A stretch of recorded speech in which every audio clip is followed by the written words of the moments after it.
नमस्कार किसान भाइयों, आशा करते हैं आप अपनी खेती बाड़ी के साथ स्वस्थ होंगे, सुरक्षित होंगे, खुश होंगे। मैं आपका अपना दोस्त धीरेन्द्र सुमन और आप देख रहे हैं यूट्यूब चैनल अपनी खेती अपने अनुभव। और इसी में कड़ी में बात करते हैं हम तरककड़ी की अगेती खेती, कम लागत ज़्यादा मुनाफा।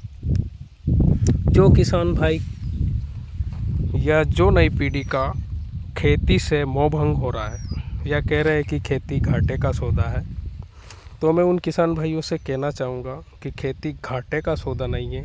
बस उसमें से थोड़ा सा तकनीकी और अच्छे लोगों से जुड़ने का अवसर आपके पास है तो जुड़ी है, और तकनीकी और ज्ञान का प्रयोग कीजिए, आपको खेती घाटे का सौदा नहीं लगी। ये मैं पूरे दावे के साथ कह सकता हूँ, क्योंकि ये जो तरककड़ी की खेती देख रहे हो आप, 1 एकड़ की तरककड़ी की खेती है। इधर हमारा नेट हाउस है, फ्लैट आउट, और इधर पटारी क्षेत्र है। तो जो किसान खेती से मोह भंग कर करके पलायन कर रहे हैं शहरों की तरफ, जिनके पास पानी है, संसाधन है, चाहे 2 एकड़ की खेती है, वो भी अपने खुद के बॉस खुद बन सकते हैं खेती के ज़रिए। अदरवाइज़ आप किसी भी काम को करने से पहले बॉस से परमिशन लेनी होगी, काम को ख़त्म करने के बाद फिर बॉस से परमिशन लेनी होगी। खेती एक ऐसा व्यवसाय है, आप खुद के बॉस खुद बन सकते हैं। तो मैं उन किसान भाइयों के लिए, नव युवा पीढ़ी के लिए कहना चाहूँगा, जिसके पास संसाधन है, खेती बाड़ी है, चाहे 2 एकड़ है, 3 एकड़ है, वो किसान भाई थोड़ा सा तकनीक का अगर खेती में समावेश करें तो अच्छा और बेहतरीन मुनाफा मिल सकता है और अच्छे से जीवन यापन कर सकते हैं। तो आपको हम बात करते हैं तरककड़ी की अगेती फसल से। 5 दिसंबर का सीड सोइंग था और आज है 15 फरवरी। फसल मार्केट के लिए तैयार हो गई है और अभी रेटें भी अच्छी हैं, तो मुनाफा भी अच्छा होगा। कम लागत में मुनाफा अच्छा है, सस्ती क्रॉप है, सीड सस्ता है, फर्टिलाइज़र भी कम लगते हैं, दवाइयाँ भी कम हैं और मुनाफा तगड़ा है। 2.5 से 3 महीने की फसल में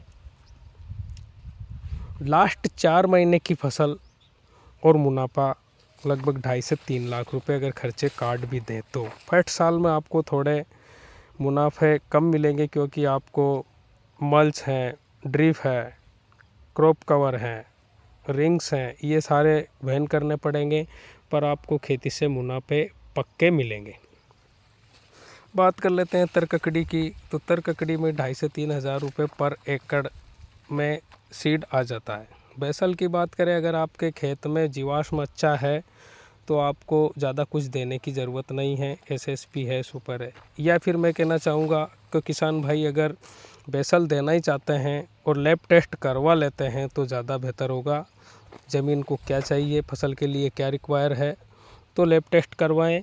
या फिर आप सड़ी गली खाद या वर्मी कंपोस्ट 2 से 3 टन अगर डालते हैं बेड के ऊपर, तो आपको बेहतरीन उपज मिलेगी। नहीं भी डालते हैं तो भी आपको तरककड़ी रेत में होने वाली फसल में मानता हूँ, तो रेत से अच्छा पोषण तो ज़मीन में मिल ही जाएगा। जल्दी लगा रहे हैं तो पानी का प्रबंधन अच्छे से रखें, ओवर वाटरिंग नहीं करें, नहीं तो आपको डाउनी मिल्ड्यू रोग है वो आ सकता है। बात कर लेते हैं सबसे शुरुआत में, जैसे ही आप तरककड़ी को लगाओगे, अगर पानी आपने ज़्यादा दिया तो आपको पदगलन, जो डंपिंग ऑफ जिसे बोलते हैं, वो आएगा। उसके निराकरण के लिए आपको बायो में है तो आप ट्राइकोडर्मा 5 ml पर लीटर के हिसाब से ड्रेंच करते हैं तो निजात मिल जाएगा। केमिकल पे जाते हैं तो बाहर का एलियट या थायोफेनेट मेटाइल 2 ग्राम पर लीटर के हिसाब से ड्रेंच करते हैं, पर प्लांट 50 से 60 ml सोल्यूशन देते हैं, तो आपको डंपिंग ऑफ से निजात मिल जाएगी। शुरुआत में खाद, जो फर्टिलाइज़र है उसकी बात कर लेते हैं। फर्टिलाइज़र में बड़ा इशू नहीं है। शुरुआती में 19-19 ड्रिप है अगर आपके पास है तो 19-19 3 से 4 किलो प्रति एकड़ सप्ते में अगर एक बार भी देते हैं तो वेजिटेटिव अच्छा हो जाएगा। 2 से 3 बार वेजिटेटिव के लिए दें। जैसे फर्स्ट फ्लावरिंग आती है तो 52-34, 0-52-34 और बोरोन ज़रूर ड्रिप से दें। हफ्ते में 2 बार अगर आप देते हैं तो भी कम चल जाएगा, 2 से 3 किलो प्रति एकड़।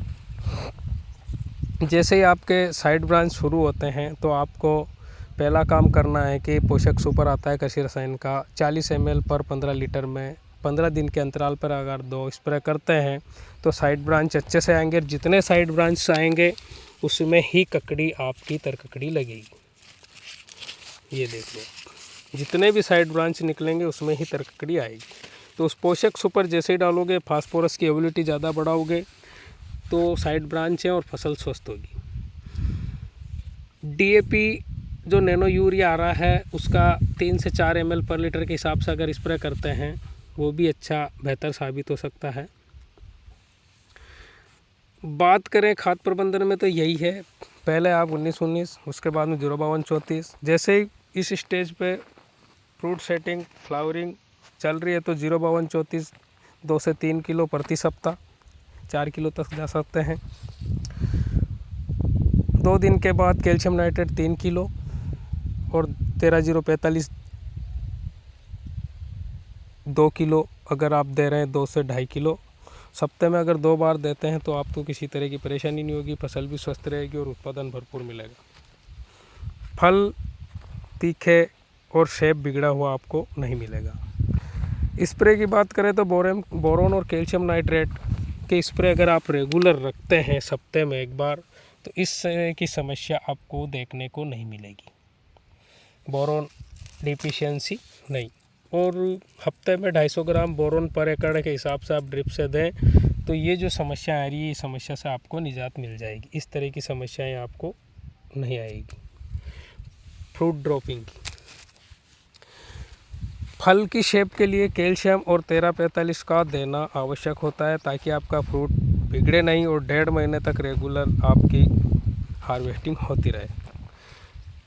फर्टिलाइज़र का बड़ा ज़्यादा गणित है नहीं, बायो पे भी कर सकते हैं पर आपको बायो पे इतने बेहतरीन रिजल्ट मिल नहीं सकते क्योंकि अगर आपकी ज़मीन अच्छी है तो आप जीवामृत वगैरह भी दे सकते हैं। फर्टिलाइज़र का बड़ा कोई इशू इतना ज़्यादा गणित है नहीं। फर्टिलाइज़र आपका हो गया जिंक बोरोन माइक्रोन्यूट्रिएंट के स्प्रे हफ्ते में एक बार करेंगे तो अच्छे से फसल मैनेज होकर चलेगी। मुनाफा देने वाली फसल है, शॉर्ट टाइम फसल है, कम समय में ज़्यादा मुनाफा देती है और ज़्यादा बड़ा कोई गणित है नहीं। बात करें रोग की तो 2 रोग आते हैं। पहला डाउनी मिल्ड्यू, जैसे कि इस पत्तों में थोड़े स्पोर्स आपको दिख रहे हैं। इसके लिए अगर आप प्रिवेंशन में स्प्रे करते हैं रेडोमिल गोल्ड का फ्लावरिंग से पहले 1 ग्राम भी ले सकते हैं तो निजात मिलेगी। रोग आने के बाद में आप बायर का एंट्राकोल 2 ग्राम, इन्फिनिटो 1 ml पर लीटर के हिसाब से अगर कॉम्बिनेशन में स्प्रे करते हैं तो आपको ये समस्या से निजात मिल जाएगी। ज़्यादा दिक्कत आती है नेटिवा है, UPL का रनमैन है, ये आप अगर स्प्रे करते हैं तो इस तरह के रोगों से आप छुटकारा पा सकते हैं। दूसरा रोग में बात करें तो पाउडरी मिल्ड्यू आता है, पत्तों पे पूरा सफ़ेद सा चूर्ण हो जाता है। उसके लिए आप माइक्रोब्यूटानिल आता है इंडेक्स का 2 ग्राम पर लीटर के हिसाब से प्रिवेंशियल स्प्रे ले सकते हैं। स्कोर 1 ml लीटर के हिसाब से डाइफेनाकोनाजोल किसी भी दूसरी कंपनी का ले सकते हैं। या फिर सेकेडी प्लस आता है बासप का 1 ml 1 लीटर के हिसाब से। आप अगर प्रिवेंशियल पे अगर चलते हैं तो आपको आर्थिक हानि भी नहीं उठानी पड़ेगी और मानसिक तनाव भी नहीं आएगा। तो मेरे अनुभव पे तो मैं कहना चाहूँगा किसान भाइयों, कम लें, सस्ता लें पर प्रिवेंशन लें तो ज़्यादा अच्छा है, मुनाफा भी तगड़ा होगा और आर्थिक बोझ भी कम पड़ेगा। जितनी महंगी दवाई जितना लेट डालोगे जितनी महंगी डालनी पड़ेगी और आर्थिक नुकसान भी होगा। दवाई का आर्थिक नुकसान होगा और फसल का भी उत्पादन क्षमता रेशो घटेगा। तो प्रिवेंशन में अगर आप स्प्रे करके लेके चलते हैं तो इस तरह की कठिनाइयों से आप बच सकते हैं। कीट की बात करें तो थ्रिप्स, वाइट फ्लाई और फल छेदक या फल मक्खी मेजरली तो यही है। वाइट फ्लाई के लिए आप एक बेस्ट एग्रो का 3 टेक्निकल आ रहे हैं रन फैन करके, वो वाइट फ्लाई, थ्रिप्स और माइट तीनों को कंट्रोल करता है तो वो भी अच्छा है। पर शुरुआती दौर में इमिडाक्लोपीड 17.8 SL या फिर रोगर वगैरह, तो इससे आप वाइट फ्लाई को कंट्रोल कर सकते हैं। वाइट फ्लाई के लिए आपको येलो स्टिकी ट्रैप भी लगाने चाहिए, पता चले कि फसल में कितने वाइट फ्लाइस आ रहे हैं। अगर इसमें ज़्यादा दिक्कत है तो आप बिल्कुल कंटिन्यू इंसेक्टिसाइड का स्प्रे करें। नीम ऑयल 10,000 ppm, उससे भी वाइट फ्लाई थ्रिप्स कंट्रोल होते हैं, वो ले सकते हैं बायो में। रही बात थ्रिप्स के लिए तो डेलीगेट, इमामेक्टिन, बेंजोएट, इस तरह के टेक्निकल्स अगर आप लेते हैं तो डेलीगेट अगर ले रहे हैं तो डेलीगेट से वाइट वो फल छेदक और थ्रिप्स दोनों कंट्रोल होंगे। इस तरह के बहुत सारे टेक्निकल्स है, वो आपको देखने पड़ेंगे। अच्छे लोगों के साथ जुड़ना पड़ेगा अच्छा मुनाफा कमाने के लिए। रही बात फल छेदक की, फल छेदक में आपको फल मक्खी ट्रैप लगाने पड़ेंगे। किट आपको ये पता चला कि इस ट्रैप में सबसे दूर टेम्परेचर, तो उसके आपको फल की ट्रैप ऐसे ही लगा के रखने, जैसे कि देखा हो 1 एकड़ में 15 से 20 फल मक्खी ट्रैप पर्याप्त होते हैं। 7 मक्खी के लिए आप फ्लूबेंडामाइड बायर कर सकते हैं, इमामेक्टिन बेंजोएट ले सकते हैं आधा ग्राम पर लीटर के हिसाब से, या फिर ट्रेसर है, ज़्यादा दिक्कत तो पायरेट है, सिमोडियस है, और एकड़ का सिमोडियस ले सकते हैं। ज़्यादा ही पायरेट भी ले सकते हैं, इली के लिए और फल छेदक के लिए भी काम करता है, माइट भी कंट्रोल अच्छा करता है। दूसरा आप फैम ले सकते हैं, डेलीगेट ले सकते हैं, डेलीगेट में थ्रिप्स भी नियंत्रण होगा और फल छेदक भी। बल का अगर यूज करते हैं 5 से 7 दिन के तो बायो कर रहे हैं, वो मेटराइजम और लेका नहीं, तीनों का कॉम्बिनेशन करते हैं तो वाइट फ्लाई, थ्रिप्स और फल छेदक तीनों कंट्रोल होंगे। तो किसान भाई खेत घाटे का सौदा मान रहे हैं, वो तरककड़ी के खेती उनके लिए लाभप्रद सिद्ध होती है, चाहे वो छोटे किसान हो, मध्यम किसान हो या खेती से आगे किसानों के। ये वीडियो महत्वपूर्ण है, वो वाली फसल है, मार्केट भी हरी मिलता है, ककड़ी को हर कोई खाना चाहता है, गर्मी का मौसम तो है, पानी की अच्छी होती है, सलाद भी आता है, वैसे सकते हैं। पुस्ते की फल है, बेहतरीन उत्पादन के लिए फर्टिलाइजर स्प्रे और मैनेजमेंट अच्छा, जितने ज़्यादा तोड़ होंगे उतने ज़्यादा मुनाफा होगा। तो इसलिए आपको फर्टिलाइज़र, स्प्रे और पानी, इनके लिए आपको महत्वपूर्ण एक समय सारणी बनानी पड़ेगी और इसी हिसाब से इसको देना पड़ेगा। मुनाफे की बात करें तो सारे खर्चे काट के प्रति साल आपको तरककड़ी की खेती 2 लाख रुपए एकड़ के दे सकती है, अगर आपका मैनेजमेंट अच्छा है और प्रकृति आपका साथ देती है तो। प्रकृति साथ दे तो ही है, और किसान तो किसान ही आती रहे। ऊपर किसान, मेरे मुँह से कहना चाहता हूँ कि अगर खुद का बॉस बनना है तो किसान बनना पड़ेगा, अदरवाइज किसी के अंडर काम करना पड़ेगा। नव युवा पीढ़ी से भी कहना चाहूँगा कि अगर खुद का बॉस बनना है तो किसानी को चुने, खेती को चुने और चीज़ के काम से बचें। तो किसान मैं यही कहना चाहूँगा, कम लागत में ज़्यादा मुनाफा देने वाली फसल है, एक बार ट्राई जरूर है, और ख़ास करके वो किसान ट्राई कर जो खेती घाटे का है।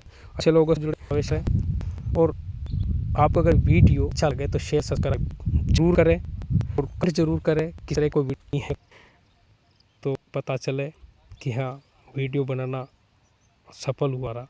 तो इसी के साथ किसान भाई चाहूँगा कि नए किसान जो रहे हैं तो एक बार चैनल को सब्सक्राइब और शेयर करें, उनके लिए जो खेत को घाटे का सौदा मार रहे हैं। जय हिंद, जय जवान, जय किसान।